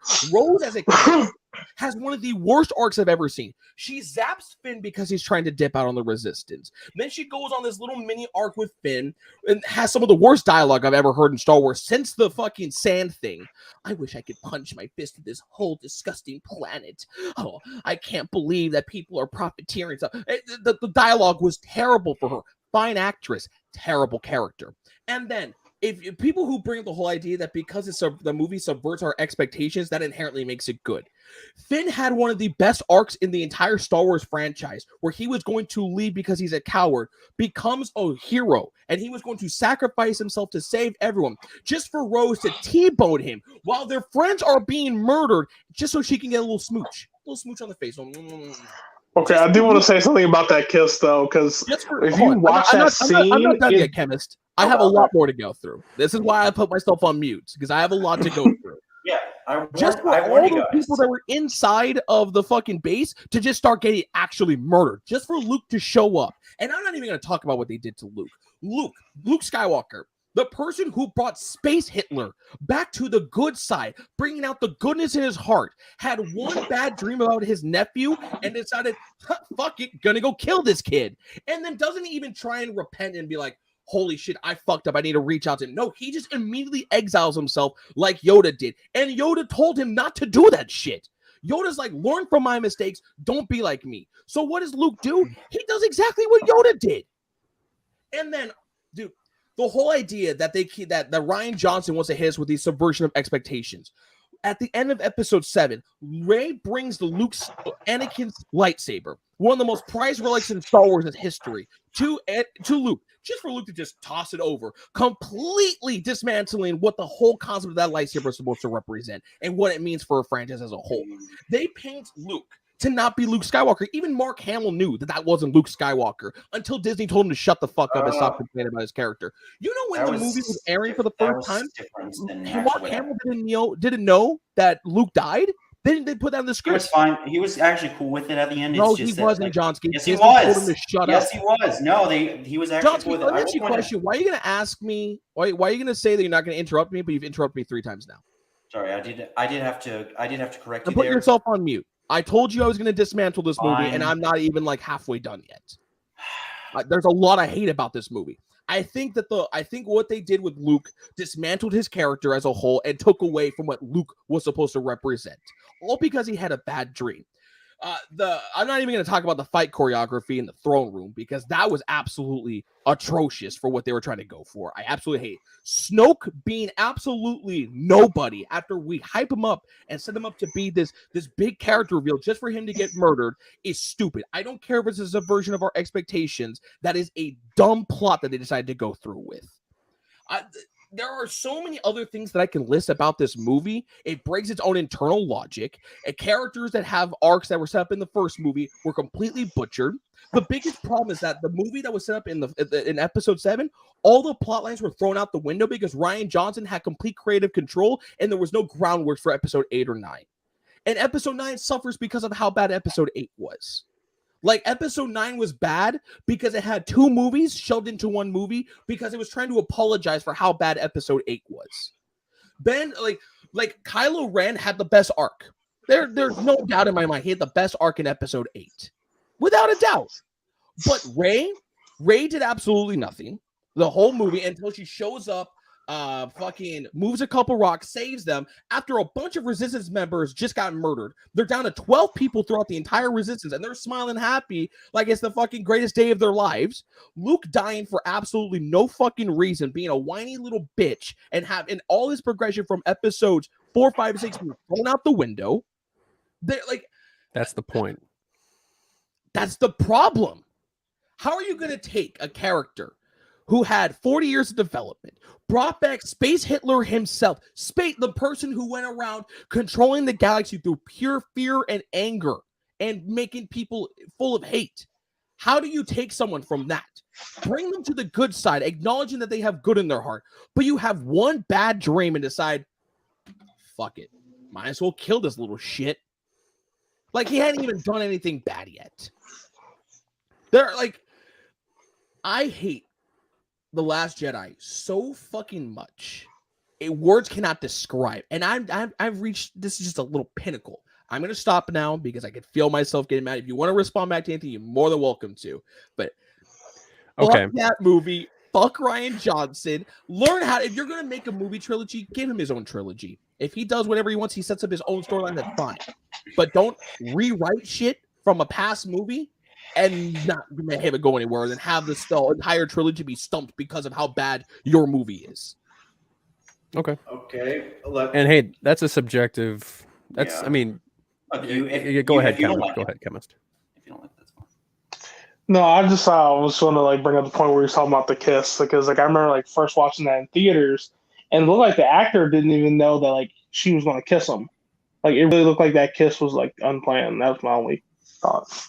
Yeah, I guess. I mean, I think to an extent, some aspects of the plot were a little bit questionable. Like, I do agree with the Casino Planet having this grand code breaker that there's tasked to get, and then they find somebody else who happens to know how to do it. It's like I feel like that was a little bit forced. I agree with that. I think like plot point, yeah, that was just weird. Yeah, I agree with you, Johnsky. Like some parts of the movie, like this movie's not perfect by all means. Yeah, but this movie is extremely understood. Yeah, like I think to an extent, Jacob certainly has like every right to dislike the movie or feel the way he does. Like, and I think there are some points I disagree with Jacob on, but I can understand like that's the perspective he's coming off of. And I know like yeah, like I've seen toxic fans, and that's not what Jacob is. He just genuinely doesn't like the movie. Totally fine. Like if you don't like a movie, you have every right to criticize it, especially when this is a tier list where we're supposed to give our opinions about the movie, and that's what he did. Yeah. All right. So I understand. So Jacob's problem. So I'll start with the Poe Dameron thing. So Poe Dameron, he attacks the Dreadnought, and Leia tells him to disengage, and then he disobeys an order, very similar to what Finn does later on before he's driving to the Death Star tech. He disobeys a direct order. He gets the whole entire bombing fleet killed by his decision. Leia demotes him, and then when she gets taken out by the TIE fighters, and she's in a coma for a little bit, Holdo takes over. And Holdo has every reason to not tell him the plan, because Leia's last order was to demote him because he got the whole bombing fleet killed. Because he was being arrogant as shit, he didn't listen to a direct order, and he was demoted. So she has every right to not tell him the plan. And what did you want her to do? Yeah. I can agree. And the Holdo maneuver, like literally the movie later, it literally was said it was a 1 in a million thing. Like. They realized the feedback that they got from that scene and how it made no sense. And listen, the thing about him, why didn't she tell anybody though? Yeah, but like when people say like, "Oh yeah, why don't you just ship? like why don't like if that happens, why don't you just do that?" Like, how many people would want a kamikaze in that? And like I said, it's a very small chance to success, but she was able to do it. But no one would willingly want to just fly into a Star Destroyer just to destroy it. Yeah, and I think like so I agree entirely with Char. Although I do think in an aspect like with the whole Poe Dameron thing, why you could. I think like I would criticize, if anything, the fact that Poe expects that he is entitled to receive this kind of information from Holdo when he fucked shit. He already fucked shit up and got demoted. Like technically speaking, you could have him try for that shit because of how horribly that is. Like that, how costly it was, how like straight up disobeying orders like that. Like he is lucky he wasn't arrested or anything. Especially because like of how desperate the situation is. So I think to an extent that's kind of what I don't quite like about that. Also, if anything, I loved how Hux was in the beginning of the movie too, because in episode 7 he was way too serious. Yeah, he was way too serious. Like he was literally Space Hitler in episode 7, and then episode 8 he's just thrown around like a ragdoll, and then Snoke's like Hux, and then he's just there. He's literally just a piece of the puzzle. You realize that seriousness is just a mask he puts on or something. Yeah, I mean he ends up being the spy, but but so like let me get to another point. So let me get to Luke Skywalker's character, the creme de la creme of like why this movie's bad to some people. So Luke he didn't try to kill Ben. He didn't swing back and like try to do what Rey did in The Rise of Skywalker, just pull it back. He didn't try to attack him. He saw in his mind, he foresaw the Hosnian cataclysm. He visioned millions of people dying if he didn't act on it. And he was adhering to his Jedi training. It's like if you sense the dark side, it's either you kill it or you're gonna join it. And he was afraid that he was gonna follow the same path as he did his dad, because once his dad tasted a bit of the dark side, it was therefore. So once he sensed it in Leia's son, he either wanted to act upon it or destruction and pain would come if he didn't act on it. It's literally said in the movie. But I get that I got beef with that. You're I think it was about him about his dad tasting the dark side. Luke did too. When Luke Yeah. was fighting his dad in episode 6, he tasted the dark side. He never succumbed to it. He fought against it. If Yeah, he and that- felt as if his nephew was going to do that, he should have done what Luke Skywalker does and reach out to the good in someone's heart. I think to an and that was- extent, I see where Char's coming from because I agree with Char, but at the same time, I think that the scene was a little bit weird in some like I think some of it could have been better executed, in my opinion. But I understood. Yeah, there's a second part to it. So Yeah. when he does that, and he looks at him, he looks at the lightsaber, and then he looks at Ben, and he feels shame. And then when he sees that, and then Ben grabs his lightsaber and obviously defends himself, he kills everyone. He takes a handful of his students, like maybe like 2 or 3. He kills the rest of them. And when Luke grabs Grogu at the end of season 2 and tells Din Djarin, "I will protect the child with my life," as he did to every single one of the parents of those children. To him, having all of those children die because of him making a mistake of accidentally creating Kylo Ren because he foresaw the dark side within him, when in reality he was just overcome by what the Jedi were, because he was adhering to his Jedi training. And it's like, if you don't kill the dark side, you'll join it. And he made a mistake, which I thought Luke was. Everyone thought that Luke was above that sort of thing. But Luke, it's showing that everyone makes mistakes, which leads to Yoda saying the greatest teacher failure is. It wasn't, don't do what I do. Luke went to exile because he was afraid. He was afraid of what Kylo Ren would do if he were to actually act upon it. Yeah. And when at the very end, when Luke faces down the entire First Order, when he force projects, like, I've seen people say that why wasn't he actually there? Yeah, well, do you want him to get evaporated? Like by lasers? And when he goes to face him, like, it wasn't like about like the fight itself. It was about like the message that Luke was sending to Kylo, just to plant a seed in his heart that one day he will turn back to the light. Like, to tell him that he says I'm sorry, just to show him a little bit of compassion. See, I didn't get that from when he was talking to Kylo before he faded away. It was more like him just saying like, yeah, you're fucked, dude. You've gone too far. You're on your own, and then dipped. That's what Like, the way that he delivered those lines. That's what I took it as. Is like, wow, Luke really gave up on Kylo. So yeah, he did. He did, and that was his failure. Like, and that was why he was so afraid to come back, because the fact that what would Han and Leia say to him? Yeah. What would Han and Leia say to him for turning their son to the dark side? Not to mention Han was killed. He felt as a result. so much pain and failure from that.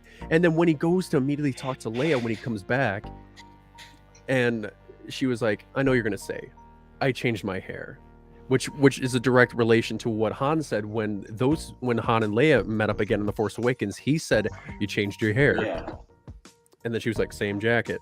It was a connection of that, like, and it's cute, like, yeah. And then Luke's like, "It's nice that way." Like, that, it was such a cute moment between the two, and it's so heartwarming. But I guess that just people just threw that out of the door. But yeah. And then when Luke says, "I'm sorry," and then Leia was like, "I know, my son's gone," and then he said, "No one's ever really gone," and then he goes out and faces him, and then you see the hate flowing through Ren, and then he attacks Luke, and Luke's he's trying to show him just a little bit of love and support, and just to show him that, like, what he did was wrong, and just to plant a seed in his heart that one day will turn him back to the light side, which eventually it does. Yeah. And then when Luke fades, Luke saves the Resistance. The Resistance were literally cornered. They're about to all get obliterated. But Luke diverted all of that attention onto him so that they could escape onto the Falcon and leave. I think one moment that really nobody pays attention to is Luke saying, "Strike me down and I'll always be with you." Like, I think that's a reflection of No. He said, "Strike me down and I'll always be with you, just like your father." Yeah, and then I think he what chokes up a little bit. What I'm saying is that, like, it perfectly reflects not only Han but also Obi-Wan. Like, it's a combination of those both, and he's reflecting it out of, like, the presumption back, the notion back in Episode 7 that Kylo Ren, by killing his father, he will have succumbed fully to the dark side. And Luke is showing up here is like, no, one standalone action like this doesn't make you bad. In fact, in truth, what this is going to do is make you feel this is going to have heavy impact to you and make you feel somewhat worse for what you've done. And in truth, that makes you that's where you'll truly start to see the light, is how much regret you feel from that, how much remorse. And also Snoke is here's the thing about Snoke. So once Snoke talks with Kylo again, Kylo just found out that he killed his dad for nothing. Like, he was like, the deed, was it, the deed was done or something. The deed splits your spirit to the bone. He literally just found out he killed his dad for nothing.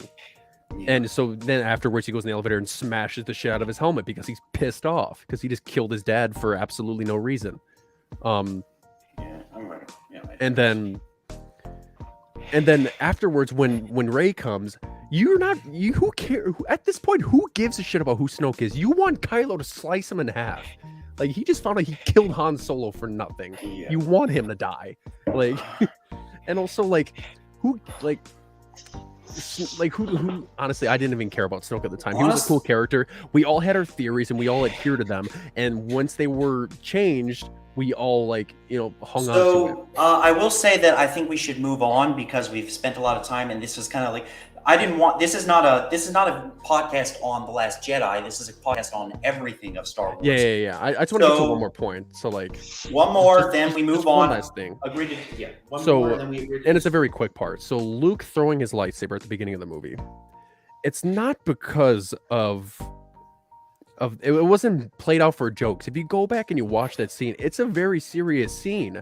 Why? Who is this stranger coming onto my doorstep, handing me a lightsaber that brings back all these bad memories of me getting my hand sliced off? This was my father's lightsaber, and he hates the Jedi Order now because of what they become and how he adhered to them, and what eventually led to his downfall.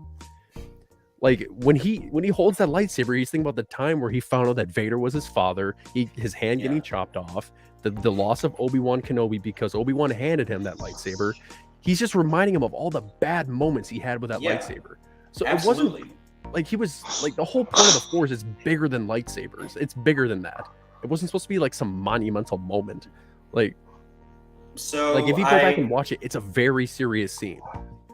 So you made I think this is at the end of the day we're agreeing to disagree, and we know Jacob's going to use his veto, so go for it and put it in the spot you belong, and so we can get. I hate this movie so much. Go for it. Go. I don't want to listen. I don't want to do it because I know how people feel about it. Let's just put it C right in the center. You know what, Jake? I was going to say the same thing. Even though we had a little about a 40-minute discussion about it, I'm willing to go in the middle. Go in the middle, and if anything, we can continue this later because I have a lot more I want to say. Put it behind Solo. Put it behind Solo. Yeah, fine. Put it behind. Dude, I was trying so hard to not continue going. Look, I appreciate it. I appreciate it, Jacob, because I didn't want people to get the wrong impression. I'm glad we've been able to understand. I understand where you're coming from, Jacob. I'm sure Char understands where you're coming from, and I know for a fact. I know you well enough to know you understand where we're coming from, even if you wholeheartedly disagree with us. Yeah. It happens. So it is what it is. That's what happens in the Star Wars fandom. Yeah. There's some things that you come to a disagreement on, and either you're never going to get. I'm never going to get hateful for people, or you're either going to just you're either just going to not acknowledge people. But once I started seeing all the hate that movie received, it was bad. I was telling my girlfriend the other day, yesterday, about it, about the hate that it received, and in different fan bases, and how I was telling her about how Ahmed Best was literally about to commit suicide on the Brooklyn Bridge because of how much hate he got for playing Jar Jar Binks, and he finally. The Star Wars fandom's violent. They're terrible. Yeah, the Star Wars fandom is very violent. They gave the kid who played Anakin developed psychosis because of. He developed schizophrenia. Yeah, that whole because if he walked around any Star Wars fan, he was just gonna get crapped on because he was a child actor. Got so much hate, and I will say though, as much as I hate the Star Wars fandom for how toxic they are, I thought it was really awesome when he showed up for Star Wars Celebration, and when he came out, everyone cheered and he got a standing ovation. Yeah, I think that That's it the was beauty of it. well That's deserved. the And I beauty of think, it. All right, and Look, yeah, we're moving on. How about Yeah, the best moving on. Star Wars movie of all time, Episode 5? S tier, Top S left. tier. Move it to the top left. Go ahead. Top left. It's the perfect sequel. Yeah, absolutely. That's Empire made it where the middle piece of a story is actually the best part. Yeah. Yeah, the characters are at their absolute lowest. Now we get to watch an episode 6 and then climb back to the top. Mhm. Okay, Episode 1, Phantom Menace. overhated. Yeah, one of I say uh, I say it's behind the Force Awakens. yeah, I can I get don't it. disagree to that. I don't either. Yeah. Star Wars Rebels. This is Rebels- out of my Rebels jurisdiction. season I only 1. ever watched a couple clips. I watched Anakin. Rebels I season watched 1. Season Yeah. 1, I'd I actually think- hold on. Hear me out. I give that A tier. A tier, really? I was gonna say high C tier for season 1. So for me, what I disliked was season 2. That was the one I personally didn't like. But I think the first season was surprisingly pretty good, considering what we got. I think the story was interesting. Oh, I'd say I give it A. I think Okay. it was. that's but- the A. Where it is right now, I that's fine. Yeah, 'cause he wants a high A. You're thinking high C. I'm thinking like, that's nice, right in the middle of B, Yeah. but not high B or low B. But it's Yeah. is it it'll be- above Clone Wars season 3 though? Mm. No. I see. I think see. I say you put it under Resistance season 2. Alright, that's I don't think it's better than Resistance season 2, fair in enough. my opinion. Resistance I season 2 disagree, is so but- good. I disagree, but that's fine. How about Rebels season season- 2? That's The only Rebels things I've season seen in Rebels 2? season 2 is Ahsoka versus Vader, You get Vader Ahsoka versus being Ahsoka. saved, Obi-Wan, Darth Maul, and then the 3 clones that survived. Obi-Wan Darth Maul is actually not in. That's in season 3. yeah, that's season There's 3. 3 seasons. What? There's 4 seasons, bro. Bro, there's 4 seasons. But no, I think season. I'd say I give season 2 a C. I didn't like how it dragged on. I think we didn't get enough of Ahsoka. That's fine. We- Give it high C. Give it high C. Not the drink, but the tier. God damn it. Okay, Alright, season 3. 3. No, I'd give no, that's that- season 4. Season 4, I say that's honestly that's behind Revenge of the Sith. Season 3 or 4? No, season 4. Season 4. That's season- behind Revenge of the Sith. I think it's better than Clone Wars season 7 and season 4. Dude, there's so much emotion that Wait, did happens. y'all already do episode 3? Already? Yes. Yeah. Oh, Yeah, oh wait, episode no, three. we had to do veto. Sorry, Chemist gave a veto. He put it in S tier. Yeah. Yes. Okay. Rebels season 3. Okay, the introduction to Thrawn in the show. B, A lot of I'd give it Maul. People do Uh, as strong as I do. When Maul blinds Kanan. I think it's either. It's, And this is for me, it's also when between A and that's B. also when Maul faces Obi-Wan. That I was my say- favorite scene in all I the entire say, in all the animated shows. That's my favorite. Honestly, I say it's behind season 7 of Clone Wars. Fair enough. Yeah, I can give it that. I loved the fact that Obi-Wan he pulled a Qui-Gon Jinn's fighting style, and Darth Maul Yeah. adjusted for it, and then he switched to his own fighting Yeah, style. did you ever see Sam Yeah. Witwer's video on that? Or Sam Witwer talking about that? I think How he I was saw like he that. was going to the Obi-Wan stance, and then he did Hello. the old Obi-Wan stance, and then he did the Qui-Gon Jinn stance, and then Darth Maul's like, "Oh, I've seen this stance before. I know what to do." And then, man, it Yeah. was beautiful. It was awesome. So let's see what's next. The Bad Batch is Bad out of my Batch. jurisdiction. Really? Why is that? I haven't watched it. Really? I'll be honest, say I've been slacking on the animated Star Wars stuff. I haven't watched that, except for Star Wars Visions. I fuck with Visions. I'm an Bad anime Batch guy. season 1. I'm excited when Bad Batch season 2 comes out because I'll be able to Uh, differentiate the two. But all I right, think honestly, I think it's behind Solo. Yeah, I can agree with that. Yes. I didn't hate it, but I didn't really like some of it. I thought some of it was. It's not the strongest animated stuff we got. But I think the main issue was pacing, especially the finale. I think it was just like if that finale was not like if the episode before the finale was the finale and the finale we got was season 2 episode 1, it would be much. It would be a lot better, like in terms of the impact we feel at the time when it comes out.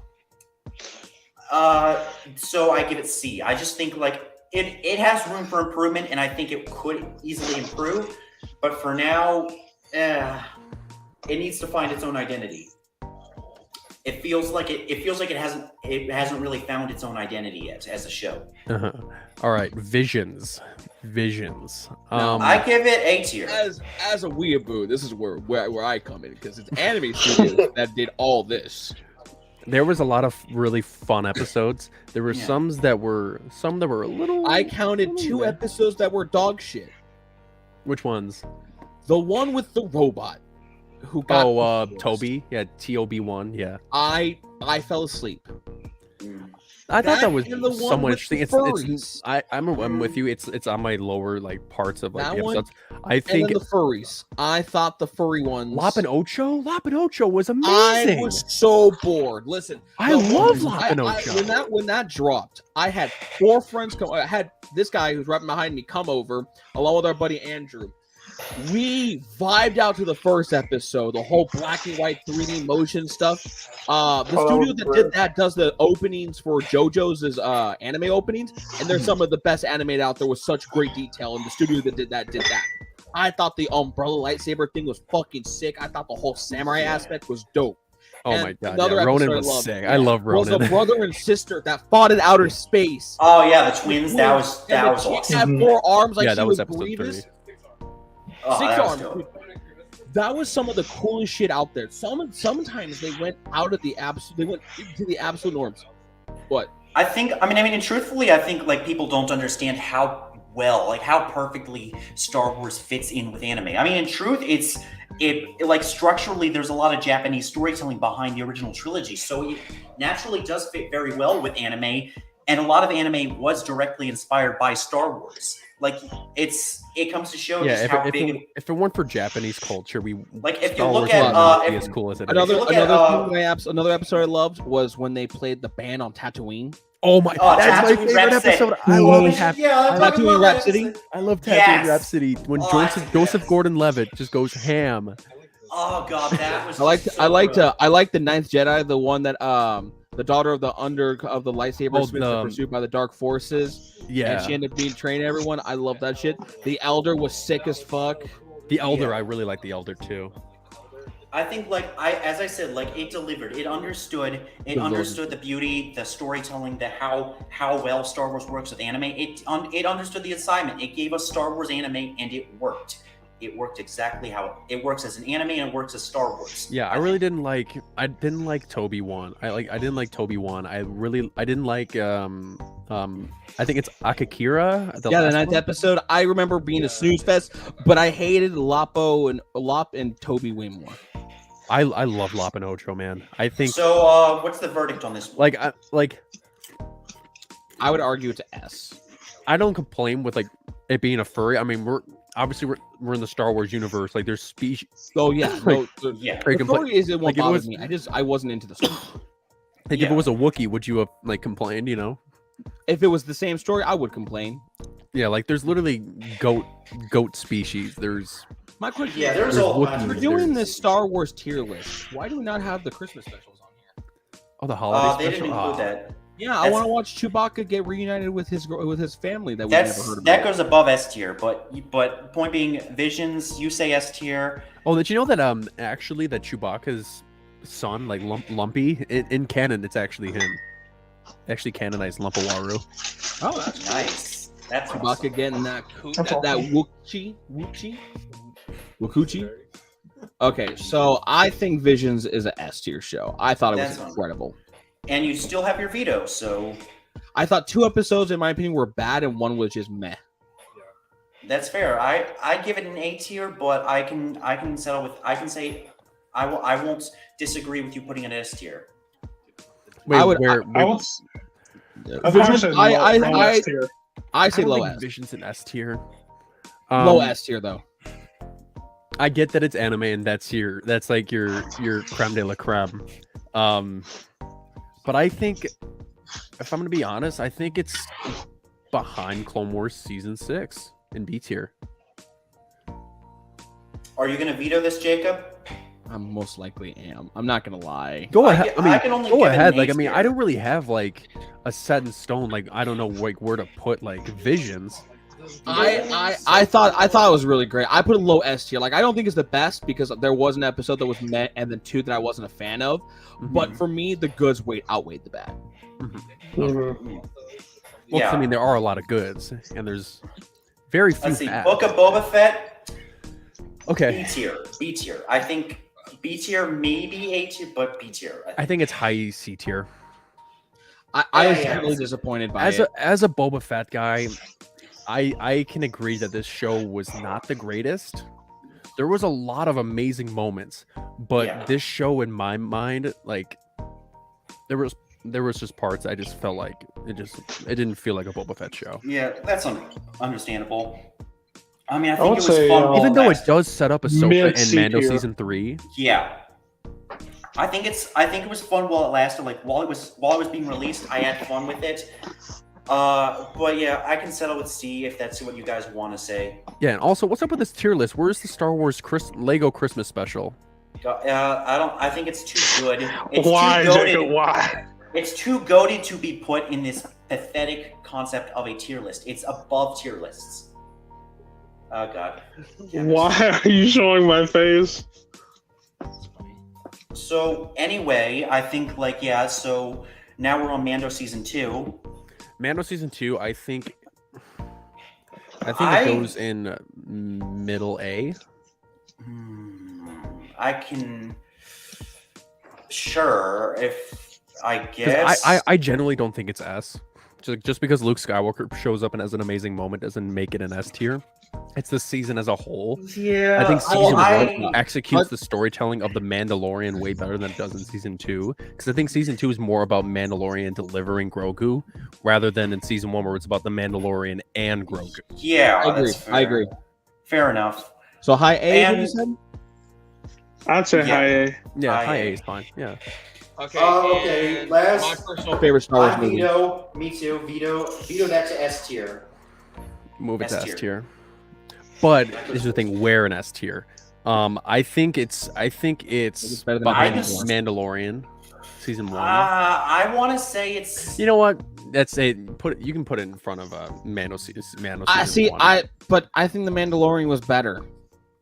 I want to say it goes in the top left, like all the way to the top left. But I don't. But It is I'm not biased. better than It's- episode 5. it's not- You're it's- smoking crack. It's not passing I'm just Empire, not on my biased. watch. And I think No, technically, I am I I am the Empire and Boba Fett guy. Okay, look here. Consider it get it, this you're a way: fucking it's in third neo-Nazi. place now. Let's say I veto it to first, you veto it to third Dude, place. you must So use it this goes. to ride. Starkiller Base. Okay, we filter. We both. Let's say we mutually veto this from first. I say first place. You say third place. Now it goes in second place. Like, because you didn't. Honestly, you haven't vetoed. I have no problem with those getting interchangeable, like being Yeah. interchangeable. Like I'm not gonna lie. I fucking love the Ewoks. the Ewoks are cool as hell. Like, I think I love every. I think love people give them a everything bad about rap. I think people it. Yeah, do. they're But phenomenal. like, have you ever played a game on of it. Ewok Hunt? I Like, the hopped Ewoks are on- terrifying. Hold on, Yeah, I they just are. hopped on and demand to know why Clone Wars, the show, is in C tier. It's Jesse, one of the There are, seasons. there are different seasons. Star Wars: The Clone Wars season 1 is in C tier because there's season 2, season 3, and all the rest of the seasons are higher. Yeah, The only season thing that's 1 is in C season tier. 1. Season 2, Season 3 2 and and 3 6. are in B. Oh, and 6, and then season 4, and 7. season 7 are in A, and then season 5 is in S. Yeah, I think at the end of the day, save that, and I think we've got ourselves a tier list. I think that Yeah. went pretty well. I think the only problem that I would generally have with this list, in my opinion, I think that I think Rogue One should be dropped down, but that's just my opinion. Understandable. I think Resistance Season 2 should be up on the B tier a little bit more. But other than that, I don't really have any complaints. Yeah. My only complaint about this list. Look, no. You had character. I already this saved is- it. I'm gonna put it back, but I'm just saying that's my Yeah, only complaint. I know, but like this is character growth, Jake. This This is a big character arc. This is a Man, fuck your development. This is your character development. I want to be Luke in episode 8 and have it all retracted. You come back in the end. You come back in the end and save the day. No, I let the resistance die. We settled it, and we're gonna. And this. We basically given our thoughts on everything. This is about where we end. I just find it confusing how people praise the prequels because they were different, but at the same time, people hate on the Last Jedi because it was different. Yeah, I look. I'm not a fan of sequels, but I understand where they're going. And I read Rise of Kylo Ren like a few months ago. And that comic series is amazing. It's very good. Like that. It helps you. It really helps me understand. It makes you enjoy Kylo Ren more. Yeah, my least favorite character. From it shows you things that he was able to do that Darth Vader couldn't do. I think and I think like it offers a new perspective of the story as a whole. Like you get a new aspect on how the sequels go, and it's like one that you can appreciate. Like one I could appreciate. One I think anyone like if for somebody that doesn't like the sequels, I highly recommend they give Rise of Kylo Ren a shot. Just to see if they can get a little bit of a moment to appreciate some of the story behind the sequels. And also, if you don't like the sequels at all, read the story Bloodline. I still read Bloodline. Bloodline is a very good book. So I've been getting recommendations. Like I got from one of my mutuals on TikTok, Julia, the recommendation of Rise of Kylo Ren, and I appreciate that. She also recommended me the novelizations for the sequels. Because she said that those do a lot to cover some aspects of the story of each movie that should have been explained more. I think there's a lot of stuff we can go I can go from in the sequels, but I think that's everything. Yeah, I think we've got. Yeah, we've pretty much covered everything. I think we're good to end it. Yeah. All right. So Jacob, it's kind of funny because you were mentioning like, I trust you, Char. You know a lot more. And then I say like, oh, Last Jedi is good. Where's that? Hey. All right. Listen, you hit. Sometimes you spit, and sometimes you got cotton mouth. Yeah, sometimes you spit, and sometimes you fall. Right. Or you spit, or you splat. Jacob, so, yeah. Jacob, can you end the pod? Hold on. Okay, now I got it back. My thing was lagging for a second. So. Johnski's mid. Thank you guys for coming to our podcast. Fuck you, Jacob. I go above you. No, thank you. Thanks everyone for coming to our podcast. I'll see you next week.